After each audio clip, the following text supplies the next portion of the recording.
नमस्कार दोस्तों, स्वागत है आप सभी लोगों का एक बार फिर से।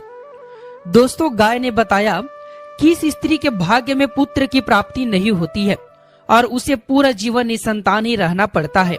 और वह कौन से कार्य है जो एक पतिव्रता स्त्री को जो है अपने जीवन में कभी नहीं करना चाहिए, नहीं तो उसे पुत्र की प्राप्ति नहीं होती है।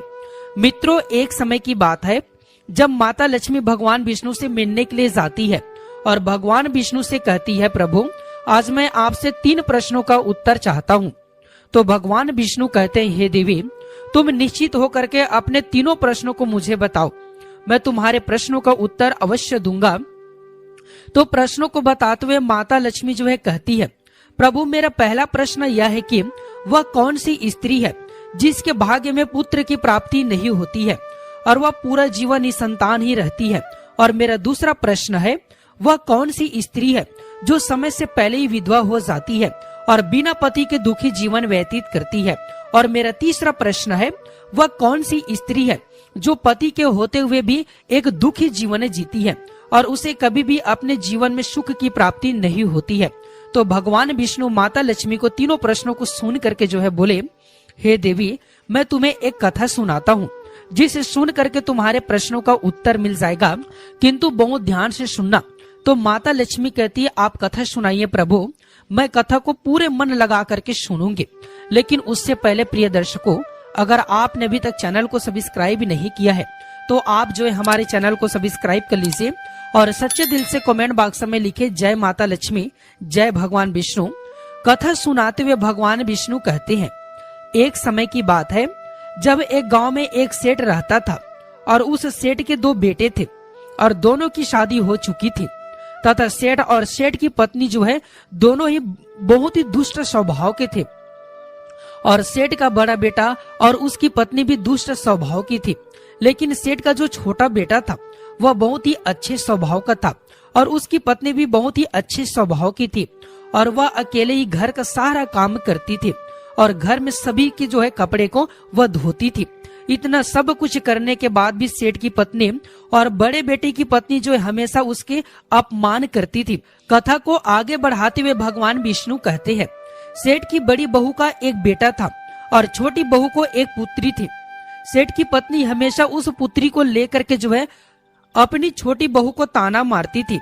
फिर भी भगवान विष्णु कथा को आगे बताते हुए बोले कि हे देवी, अब मैं उस सेठ की छोटी बहू की कहानी अच्छे से समझाता हूँ, क्योंकि उसकी छोटी बहू की कहानी से तुम्हें तुम्हारे पहले प्रश्नों का उत्तर मिल जाएगा कि वह कौन सी स्त्री है जिसके भाग्य में कभी पुत्र की प्राप्ति नहीं होती है। तो इस कथा को सुनो। उस सेठ की जो पत्नी थी वह पहले से ही बड़े दुष्ट स्वभाव की थी और उसके दुष्ट स्वभाव के कारण घर के सभी लोग जो है उससे बहुत ही ज्यादा परेशान थे और वह अपनी छोटी बहू को बहुत ही ज्यादा परेशान करती थी। उसको परेशान करने से उसे बहुत ही मजा आता था। सेठ की छोटी बहू का नाम राधिका था और वह बेचारी राधिका घर का सारा काम करती थी। फिर भी सेठ की पत्नी उसे हमेशा बहुत ही ज्यादा परेशान करती थी। वह कितना भी घर का काम कर ले पर सेठ की बीवी हमेशा उसे डांटा करती थी। एक दिन राधिका जब जो है अपने घर में झाड़ू लगा रही थी तो सेठ की पत्नी बोली, इतनी देर हो गई है, तू अभी तक झाड़ू ही नहीं लगा पाई है। मैं मंदिर जा रहा हूँ और जब तक वहाँ से आऊंगी तब तक खाना बन जाना चाहिए, आते ही मैं खाना खाऊंगी। फिर वह बेचारी घर की साफ सफाई करके खाना बनाने में लग जाती है और खाना बनाते समय वह मन में सोच रही थी, मैं घर का इतना काम करती हूँ फिर भी मेरे सास मुझे हमेशा डांटती रहती है और हमेशा मुझे जो है परेशान करती रहती है और कभी भी प्रेम से बात नहीं करती है और घर का सारा काम मुझ में ही करवाती है। राधिका ये सब सोच रही थी, तभी दरवाजा खटखटाने की आवाज आई। तो उसने सोचा अभी तक तो खाना तैयार भी नहीं हुआ है और लगता है मेरी सासू माँ आज बहुत जल्दी मंदिर से लौट आई है। फिर राधिका दरवाजे के पास में गई और दरवाजे को खोला तो उसने देखा कि दरवाजे के बाहर एक साधु महाराज खड़े हैं। फिर वह साधु महाराज राधिका से कहते हैं कि बेटी, मुझे कुछ भोजन करा दो, मुझे बहुत जोर की भूख लगी है। तो राधिका बोली, महाराज मैं आपको भोजन तो करा देती, पर मेरी सास बहुत दुष्ट स्वभाव की है, वह मुझे बहुत डांटेगी और अभी वह मंदिर गई है, मंदिर से आती ही होगी। यदि वह आ गई और उन्होंने मुझे आपको भोजन कराते हुए देख लिया तो मुझे बहुत मारेगी, इसलिए मैं आपको भोजन नहीं करा सकती। तो साधु बोला, बेटी थोड़ा सा ही भोजन करा दो, मैंने सुबह से कुछ नहीं खाया है। साधु की यह बात सुनकर राधिका को दया आ जाती है। फिर राधिका बोली, महाराज आप अंदर आइए, आपको भोजन देती हूँ। तो फिर वह साधु अंदर आ जाते हैं और राधिका जो है उनको भोजन देती है। और अभी साधु जो है भोजन कर ही रहे थे, तभी अचानक राधिका की सास जो है मंदिर से घर आ जाती है और उस साधु को भोजन कराते हुए जो है देख करके और उस साधु को भोजन करते देख कर बोली, यह मेरे घर है, कोई भोजनालय नहीं जो हर कोई यहाँ आकर के भोजन करके चला जाएगा। और तुमने इस साधु को भोजन क्यों दिया? क्या अनमुक्त में आता है जो हर किसी को अपने घर में बैठा करके खिलाती रहती हो? और यह कहकर उस साधु को धक्के मार करके अपने घर से बाहर निकाल दिया और उसका खाना उठा करके बाहर फेंक दिया। फिर राधिका से कहने लगी, तूने इस साधु को भोजन क्यों कराया? अन्न कितना महंगा आता है तुझे पता नहीं, अब घर के लोग जो है क्या खाएंगे? तो राधिका डरते हुए बोली, साधु बहुत भूखा था इसलिए मैंने उसे भोजन दिया था और उसे मैंने अपने हिस्से का भोजन दिया है, इसलिए आज मैं भोजन नहीं करूंगी। और इतना गुस्सा क्यों हो रही हो? भोजन तो मैंने उसे अपने हिस्से का दिया है।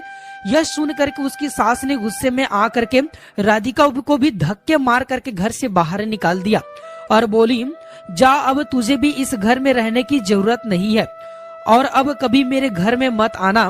फिर राधिका दरवाजे पर बैठ करके रोती रही, किंतु उसकी सास ने दरवाजे तक नहीं खोला और फिर राधिका ने सोचा अब यहाँ से अपने मायके ही जाना पड़ेगा। फिर वह अपने मायके जाने लगती है तो बीच रास्ते में एक घना जंगल पड़ता है।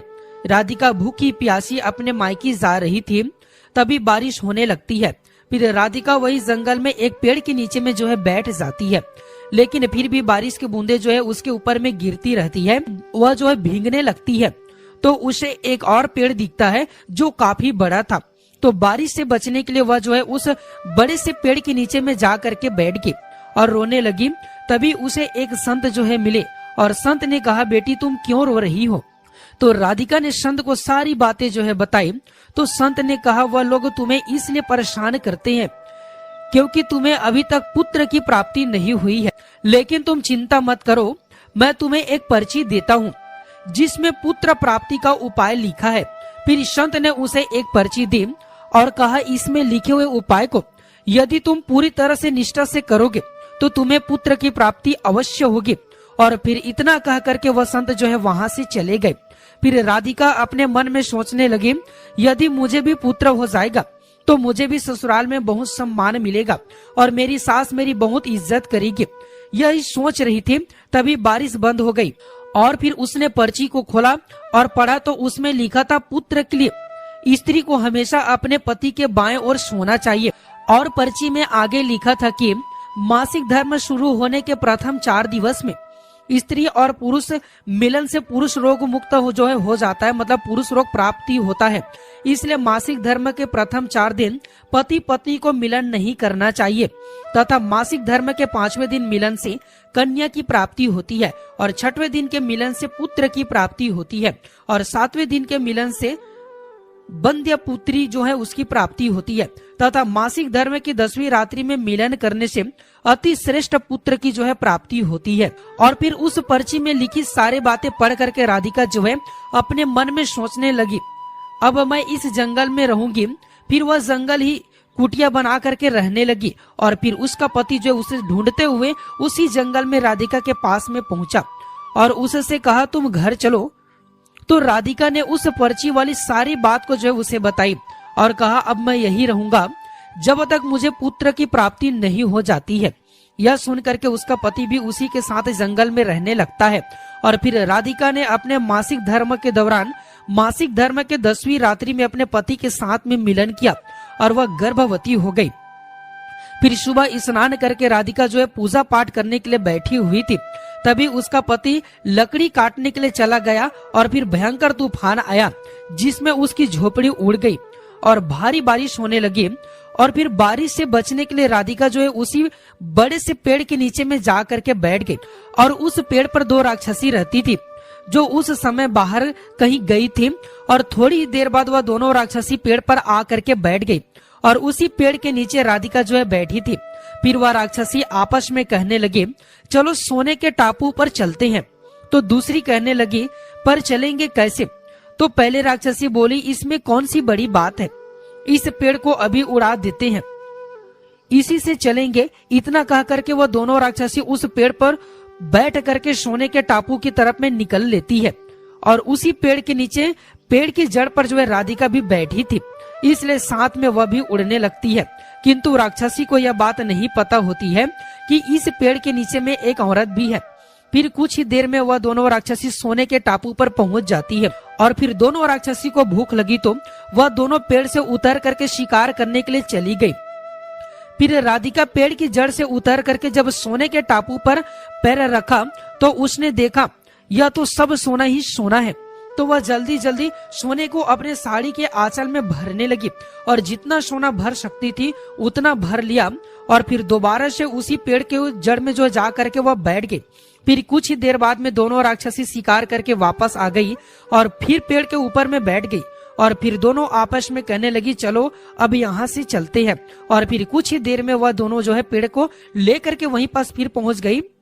फिर राधिका तब तक पेड़ के जड़ पर चुपचाप वहां पास बैठी रही जब तक वह दोनों राक्षसी वहां से चली नहीं गई। फिर भगवान विष्णु कहानी को आगे बताते हुए माता लक्ष्मी से कहते हैं, अब कहानी को ध्यान से सुनना, क्योंकि यही से आपको पता चलेगा कि किस स्त्री के भाग्य में पुत्र की प्राप्ति नहीं होती है। तो माता लक्ष्मी कहती है, जी प्रभु। तो भगवान विष्णु कहते हैं, फिर कुछ देर बाद वह दोनों राक्षसी वहां से चली गई। और फिर राधिका उस सोने को जो है लेकर के पेड़ से जो है निकल आ गई और सोचने लगी, यह सारा सोना लेकर के मैं अपने घर जाऊंगी और मेरी सास इतना सोना देख करके खुश हो जाएगी और मुझे परेशान करना बंद कर देगी और मुझसे जो है घर का काम नहीं कराएगी। राधिका ये सोच ही रही थी, तभी उसका पति जो है जंगल से लकड़ी काट करके आ गया और राधिका से कहने लगा, इतना सारा सोना तुम कहाँ से लाई हो? तो राधिका ने उसे राक्षसी वाली सारी बात को बताई और कहा, चलो अब हम लोग घर चलते हैं। तो उसका पति बोला, ठीक है। और फिर दोनों घर जाते हैं और घर जाते ही राधिका ने अपने सास को सारा सोना दे दिया। फिर इतना सारा सोना देख करके उसकी सास बहुत ही ज्यादा खुश हुई और उससे पूछने लगी कि तुम इतना सारा सोना कहाँ से लाई हो? तो राधिका ने अपनी सास को राक्षसी वाली सारी बात को बताई। फिर उसकी सास ने सारा सोना ले लिया और उसके बाद राधिका से कहने लगी, इतना सोना से क्या होगा? जब वहां पर बहुत सारा सोना था तो तुझे और ज्यादा सोना लेकर के आना था, इतना थोड़ा सोना लेकर के क्यों आई हो? तो राधिका बोली, माँ जी, इतना सारा सोना तो और ला लेती, पर क्या होता? तो उसकी सास ने बोली, तुझे और ज्यादा सोना लाना था जिससे हमारे 7 पुश्ते जो है बैठ करके खाती, फिर भी सोने खत्म ना होता। अब तू देख कर, इस बार मैं जाऊंगी और बहुत सारा सोना लेकर के आऊंगी। तो राधिका ने कहा, नहीं माँ जी, आप वहां मत जाओ, वहां जान का भी खतरा है। तो सास बोली, नहीं मैं तो जाऊंगी और बहुत सारा सोना जो है लेकर के आऊंगी। और इस प्रकार उसकी सास ने उसकी बात नहीं मानी और उसी जंगल में पहुंच गई और उसी पेड़ के नीचे जाकर के बैठ गई जहां पर कुछ दिन पहले जो है राधिका बैठी थी। तो उसे राक्षसी जो है उड़ा करके सोने के टापू पर ले गई थी। फिर कुछ दिन राधिका की सास जो है पेड़ की जो जड़ में जा करके बैठी रही और थोड़ी देर में वह दोनों राक्षसी वहां आई और उसी पेड़ पर बैठ गई। फिर एक राक्षसी कहने लगी, आज सोने के टापू पर नहीं, बल्कि आज हम नदी के किनारे पर चलते हैं, वहां पर मछलियां खाएंगे। और इतना कह करके पेड़ को उड़ा करके नदी के तरफ में जो है चल देती है। तो राधिका की सास एकदम से राक्षसी को बोले, तुम दोनों पेड़ को सोना के टापू पर लेकर के क्यों नहीं जा रही हो? तभी उन दोनों की नजर उसकी सास पर पड़ी और उसकी सास ने सोचने लगी, यह मैंने क्या बोल दिया? अब तो यह राक्षसी जान जाएगी कि इस पेड़ पर कोई और भी है, जो हम दोनों का जो है आवाज को सुन रहे, हम दोनों के साथ में बैठी हुई है, वह भी एक स्त्री है। तो दोनों ने पेड़ को बहुत जोर से हिलाया, जिसके कारण उसकी सास पेड़ से नीचे गिर गई और उसकी मौत हो गई। उसके बाद जब उसके घर वालों को उसकी मौत का पता चला तो सभी लोग वहां पर पहुंच गए और राधिका कहने लगी, मैंने सासू माँ को पहले ही समझाया था कि वहां मत जाओ, फिर भी वह मेरी एक भी बात नहीं मानी। वहां पर सोने के लालच में वह चली गई अब इनके लालच का फल इन्हें मिल गया। मित्रों, कहानी को आगे बताते हुए भगवान विष्णु कहते हैं, इसी तरह उसकी सास की मौत हो गई, इसीलिए हमें लालच नहीं करना चाहिए। फिर कुछ समय के बाद राधिका को एक पुत्र हुआ और पुत्र प्राप्ति करने के बाद राधिका बहुत खुश हुई थी और उसने अपने घर में एक दावत रखी जिसमें उसने बहुत से पंडितों और संत महात्माओं को अपने घर पर भोजन कराया। फिर भोजन करा करके सभी संत महात्माओं ने उसको बहुत सारा आशीर्वाद दिया और उधर से सेठ और बड़े बेटे की जो बहू थी, जो हमेशा राधिका को पुत्र को लेकर के ताने माना करती थी, उसका मुंह हमेशा हमेशा के लिए बंद हो गया। फिर भगवान विष्णु माता लक्ष्मी जी से कहते हैं, मेरे कथा समाप्त हुई, अब मैं तुम्हें तुम्हारे तीनों प्रश्नों का उत्तर देता हूँ। तुम्हारा पहला प्रश्न था, कौन सी स्त्री के भाग्य में पुत्र की प्राप्ति नहीं होती है और वह पूरा जीवन निसंतान रहती है। तो जो स्त्री संत द्वारा दिए गए पर्ची में लिखी बातों को विपरीत कार्य करती है, उनके भाग्य में पुत्र की प्राप्ति नहीं होती है। और जो स्त्री अपने पति का आदर नहीं करती है और हमेशा उनसे लड़ाई झगड़ा करती रहती है और अपने पति से हमेशा नाराज रहती है, उनके भी भाग्य में पुत्र की प्राप्ति नहीं होती है। इसलिए प्रत्येक स्त्री को पति का आदर सम्मान करना चाहिए। और तुम्हारा दूसरा प्रश्न था, वह कौन सी स्त्री है जो समय से पहले विधवा हो जाती है और बिना पति के एक दुखी जीवन जीती है। तो समझ लो, जो स्त्री पति के होते हुए भी मांग में सिंदूर नहीं लगाती है, ना ही मंगल सूत्र पहनती है और जहाँ भी जाती है बिना सिंदूर और बिना मंगल सूत्र के जाती है तथा पति के कहने पर भी उसकी बात को नहीं मानती है और पराये मर्दों के साथ संबंध बनाती है, तो ऐसे स्त्री समय से पहले विधवा हो जाती है। इसलिए एक शादीशुदा स्त्री को पतिव्रता जीवन जीना चाहिए और अपने पति के अलावा पराये मर्दों को नजर उठा करके भी नहीं देखना चाहिए। और तुम्हारा तीसरा प्रश्न था कि वह कौन सी स्त्री है जो पति के होते हुए भी एक दुखी जीवन जीती है और उसे अपने जीवन में कभी भी सुख की प्राप्ति नहीं होती है। तो समझ लो, वह स्त्री है जो सुबह देर तक सोती रहती है और सुबह 8 या 9 बजे के बाद जो है उठती है और बिना स्नान किए ही भोजन बना देती है और पूजा पाठ भी नहीं करती है और कहीं भी जाना होता है तो अपने पति के बिना आज्ञा के चली जाती है। पति के मना करने के बाद भी वो बात नहीं मानती है, पति की एक भी बात को नहीं मानती है। तो ऐसे स्त्री के जीवन में कभी भी सुख की प्राप्ति नहीं होती है और हमेशा दुखी जीवन जो है वह जीती है। इसलिए एक पतिव्रता स्त्री को जो है हमेशा चरित्रवान रहना चाहिए और प्रातः काल में उठ करके स्नान आदि करके ही पूजा पाठ करके ही फिर भोजन को तैयार करना चाहिए, जिससे कि घर में सुख शांति आती है। और माता लक्ष्मी की पूजा भी करनी चाहिए, जिससे कि माता लक्ष्मी प्रसन्न होती है। मित्रों, आपको यह कथा कैसे लगे हमें कमेंट सेक्शन में जरूर बताना। दोस्तों, आशा करता हूँ हमारे द्वारा बताए गए ज्ञानवर्धक कहानी आपको जरूर पसंद आया होगा। वीडियो पसंद आए तो वीडियो को लाइक कीजिए, चैनल को सब्सक्राइब कर लीजिए और सच्चे दिल से कमेंट बॉक्स में लिखे जय माता लक्ष्मी, जय भगवान विष्णु। मिलते हैं प्रिय दर्शकों अगले वीडियो में एक नए और फ्रेश जानकारी के साथ। वीडियो देखने के लिए आप सभी का बहुत बहुत धन्यवाद।